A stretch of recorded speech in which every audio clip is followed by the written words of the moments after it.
Hello, and welcome to our special Surviving the Storm. I'm Chief Meteorologist Steve Jerve. We're coming to you off the Pinellas County coastline between Caladesi and Honeymoon Island. Tonight, we'll show you why a hurricane that came ashore here a long time ago illustrates why it's important to prepare for hurricane season today. It's one of the world's most stunning stretches of coastline. For people, a place to relax and reflect. For wildlife, a safe haven in an undisturbed natural habitat. But it was nature itself, in a single violent act, that shaped this dazzling and precious environment. This entire area was transformed 100 years ago. A catastrophic storm moved heaven and earth to clear this natural channel, Hurricane Pass, and create the surrounding islands. This corner of Florida's west coast is among the most picturesque and pristine seascapes in the country. Honeymoon and Caladesi Islands are Florida state parks, preserving the natural environment while open to public recreation. The islands are links in the chain of barrier islands hugging the Pinellas coastline. Hurricane Pass is just west of Dunedin. It's the channel that passes between Honeymoon and Caladesi and connects the bay with St. Joseph's Bay. Centuries ago, early explorers were able to chart the barrier islands off the Pinellas coast, marked here as arena or sand. Others mapped the west coast in detail, even identifying St. Joseph's Bay. Honeymoon and Caladesi began as one larger barrier island known as Hog Island. But the 1921 hurricane storm surge was so powerful, it sliced it in two, carving a deep channel midpoint, creating what we now know as Hurricane Pass. This natural upheaval left behind an enticing and popular recreation spot.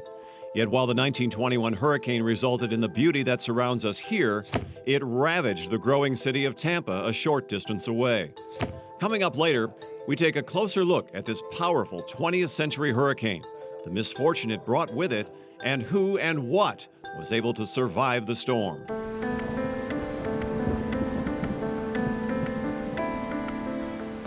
How many hurricanes will threaten us this year? Forecasters are releasing their predictions and all agree it's likely to be a busy one, although not likely as active as last year. Colorado State University scientists are forecasting 17 named storms, 8 of which will strengthen into hurricanes, and of those, they expect 4 of them to become major hurricanes. NOAA forecasters anticipate 13 to 20 named storms, 6 to 10 hurricanes, and 3 to 5 major hurricanes.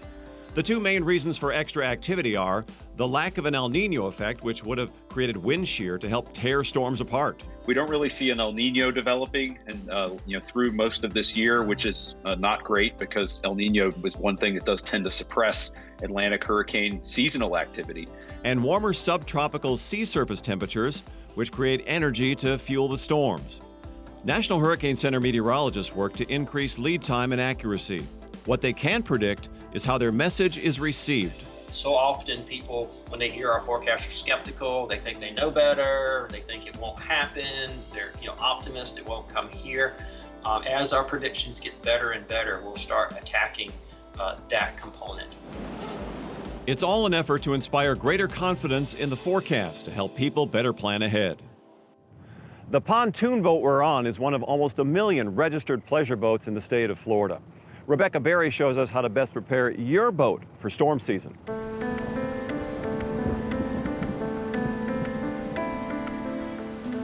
We are thinking every day wind velocity and wind direction. And when it gets to a bigger storm, obviously we have to take certain measures. From schooners to skiffs, Freedom Boat Club Captain Dean Iverson knows boat owners have a lot of extra planning and preparation to do as a tropical system approaches. Well, you have to consider whether you've got a floating dock or a fixed dock first. That's the hardest part. If you've got a floating dock, it makes it very easy. You just tie it very close to the dock. If you've got a fixed dock, you have to worry about tides, especially surges when it comes to big storms like hurricanes. So that makes it a lot trickier. You've got to make sure you've got equally spread lines and spring lines to make sure it won't run into the dock, it won't get hung up on the dock, it won't get under the dock, that kind of thing. The best and safest option for your boat is to remove it from the water, either to a trailer or a dry storage facility. Even the lift at your dock is not a great option. They aren't built to withstand high winds or storm surge. But if you can't remove your boat from the water, plan on using a lot more of these. For most of our boats, we will use spring lines. So when there's any kind of foul weather, big storms, we will put about 4 lines on each boat, at least double, if not triple, all the lines. If you do trailer your boat, plan ahead where you will park it. Look for high and dry areas away from trees. Remove any bimini or canvas tops that could get caught in high winds. Lower the air pressure in trailer tires and secure with blocks in front of and behind each tire. Lash the boat to the ground or something solid. And finally, remove the boat plug. Making sure your boat survives the storm will mean fun on the water after the hurricane. I'm Max Defender 8 meteorologist Rebecca Berry. Dogs really enjoy Honeymoon Island Dog Beach, but it takes special planning to keep our 4-legged members of the family safe. Meteorologist Lee Spann and her best friend show us how to make sure pets survive the storm.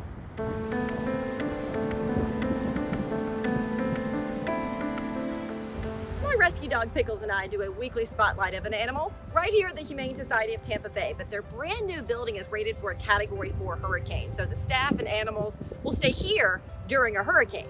The CEO, though, has some tips for the rest of us pet owners. You want to be prepared and you want to have a plan, of course. Sherry Silk, the CEO of the Humane Society of Tampa Bay, stresses that you need to microchip your animals. Because sometimes the tags fall off, but microchips never fall off, and that is the most permanent identification that you can provide for your pet, whether it's a dog or a cat. If you are not told to evacuate, consider what you need to hunker down for days in your home. If your animal's on medication, a lot of animals are, make sure that you have extra medication because a lot of the pharmacies and the vet clinics may close depending on the storm. Make sure that you have at least an extra 7 days of food and obviously in water for your pet. If you do leave your home, do not leave your pet behind. There are pet-friendly shelters, but Silk says they fill up fast, so get there early or have another place to go. Bring food and medicine, and your pet needs to be up to date on vaccines. You will not be allowed to go to a shelter if you aren't current on distemper, parvo, and your rabies. If you don't have it, they're not going to let you in. And make sure you have a copy of that record. Cats need a microchip too, but also a portable litter box. Like a roaster pan that you can buy, and with plenty of litter, and that just give them a litter box. And even if you're going to shelter in your car. Pets get anxious when their lives are disrupted during a storm. They're going to be stressed, and all you can do is try to just keep them as comfortable as you can. Some people have medication for their cats when they're really stressed out. You can talk to your veterinarian about that. Some people use CBD oil on their kitties. Sometimes that works. And another tip, make sure you have a picture of you with your pet in case you get separated. Lee Spann and Pickles, 8 on your side. They were warned, but few people believed they were in danger. How they lived to tell the story. Tampa Bay's deadly storm of the century next. Then, knowing how storm surge strikes may help you survive the storm.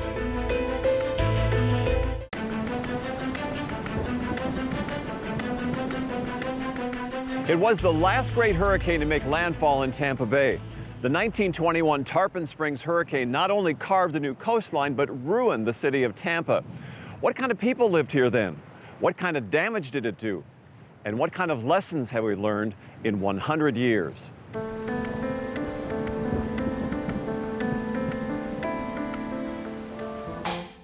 Tampa on the threshold of the roaring 20s. Industry, trade, and tourism surged. Life was good until the hurricane.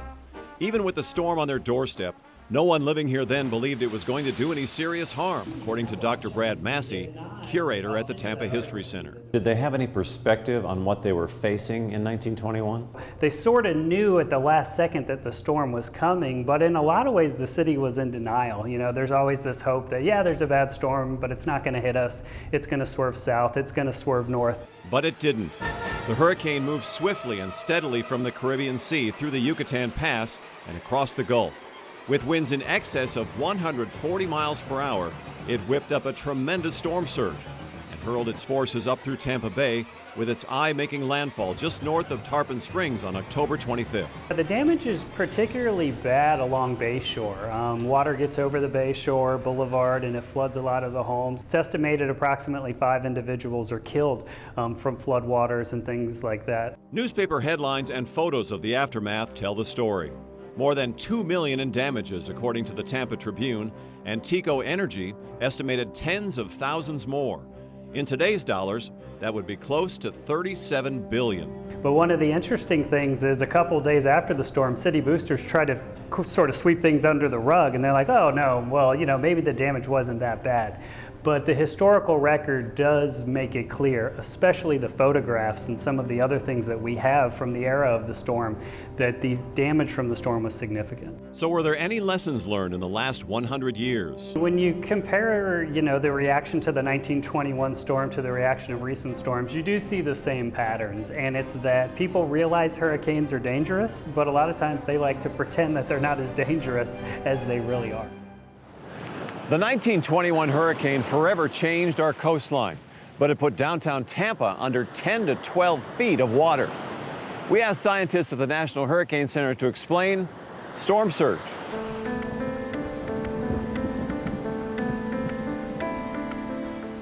It's not wind, but floodwater that is the deadliest part of a hurricane, and Tampa Bay is particularly prone to this danger. There's three things that are contributing to Tampa Bay vulnerability. I'll go ahead and say that Tampa Bay is probably the area I worry about most. National Hurricane Center storm surge specialist Jamie Rome believes the primary reason we are a target for flooding is due to the geography of our coastline. Tampa Bay is shaped like a funnel. This concentrates storm surge much like a spray nozzle on a hose, forcing water inland. Secondly, the continental shelf extends way out, allowing shallow water to pile up. And third, it's been so long since the area has been impacted, and there's been so many new residents moving into the area. They traded in their snow blowers for generators and moved to Florida, and they just don't get it. Hopefully looking back at the fury of the 1921 hurricane storm surge would make an impact on residents today. I know you're somewhat familiar with that storm that hit Tarpon Springs. It was devastating for the area as a Category 3 storm. It's the 100th anniversary of that storm, so we're going to recognize that storm and try to learn any lessons. What are your thoughts on that day for the Tampa Bay area? The biggest thing that one is it's been 100 years since Tampa's experienced direct impacts of a major hurricane, and so I think anything that you can derive from that storm is vitally important. Most communities need only look back 6 months or 6 years to get their lessons learned. In fact, if you look back 100 years, really speaks to the vulnerability of Tampa Bay. More Surviving the Storm coming up. Where do you get information on planning for and surviving the storm if English is not your first language? We'll put you in touch with helpful resources next.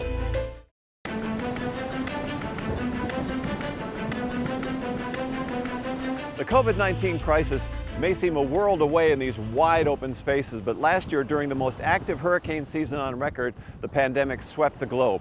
As Max Defender 8 meteorologist Ian Oliver tells us, this will all help us better prepare for disaster.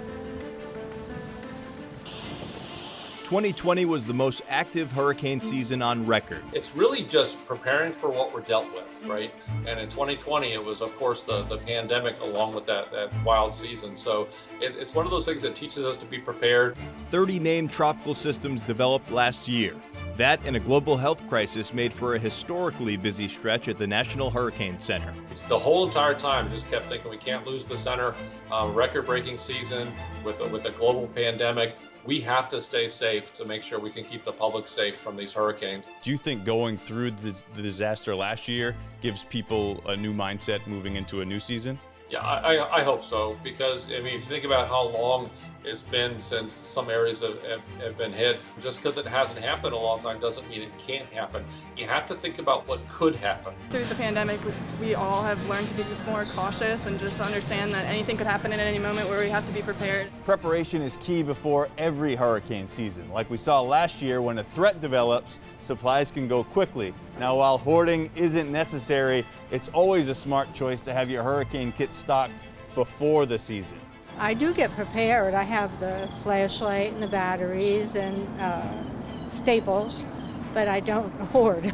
It's probably not going to make much of a difference for me. I mean, I'll stock up a little bit, but nothing crazy. Thankfully, Florida was spared the brunt of 2020's incredibly active season, with only Tropical Storm Eta making landfall.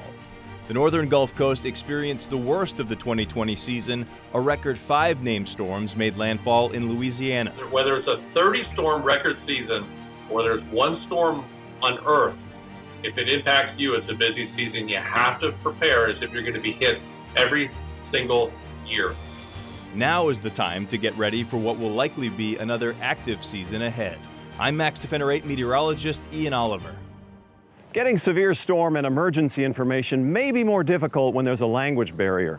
Heather Melendez has a rundown of resources for Spanish speakers.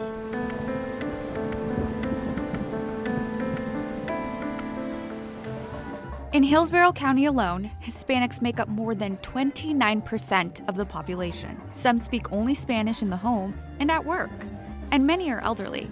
The National Hurricane Center makes a special effort to break the language barrier in providing life-saving information. You put yourself in the community and a grandfather or a grandmother, and they don't know the language.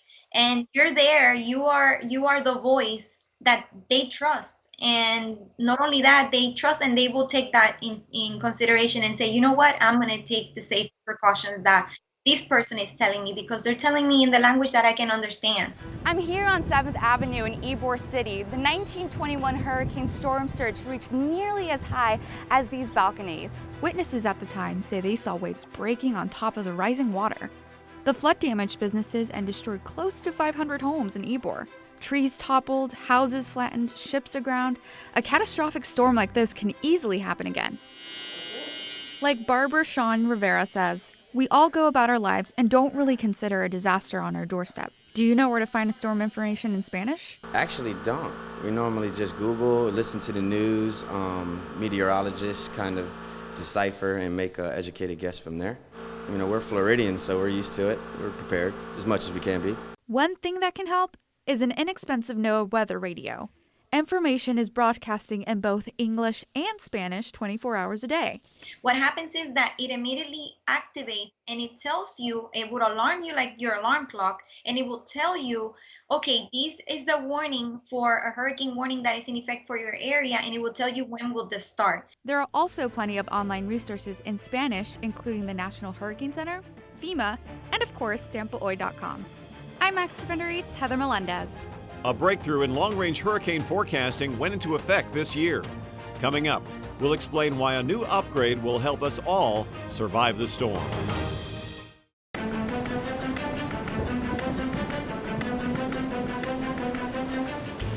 This year, National Hurricane Center forecasters have access to major improvements in the American computer model system. Amanda Holly shows us how GFS, or Global Forecast System, works.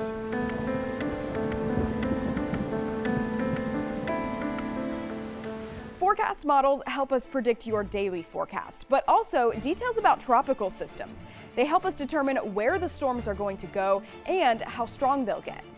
While there are many different models, the GFS, or Global Forecast System, is one of the longer range models, and it just got a major upgrade.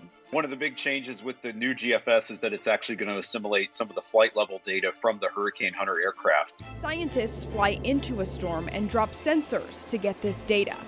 Dr. Michael Brennan with the National Hurricane Center says now the model will begin with this measured wind speed and temperature data from in and around the tropical system.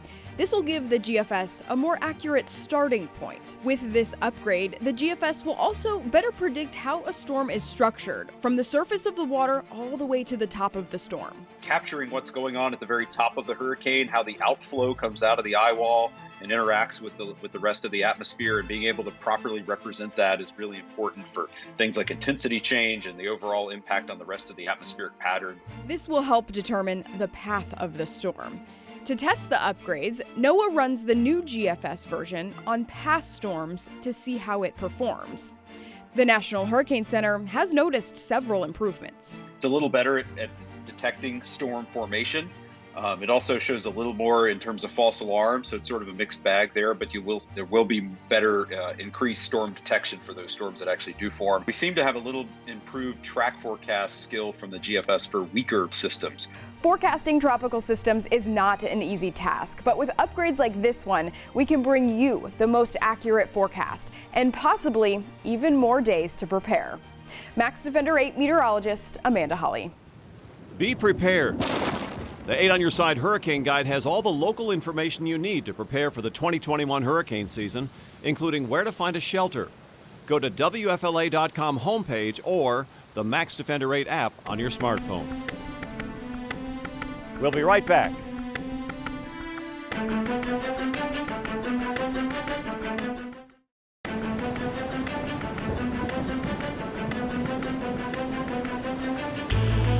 For the entire Max Defender 8 weather team, thank you for joining us here at beautiful Hurricane Pass.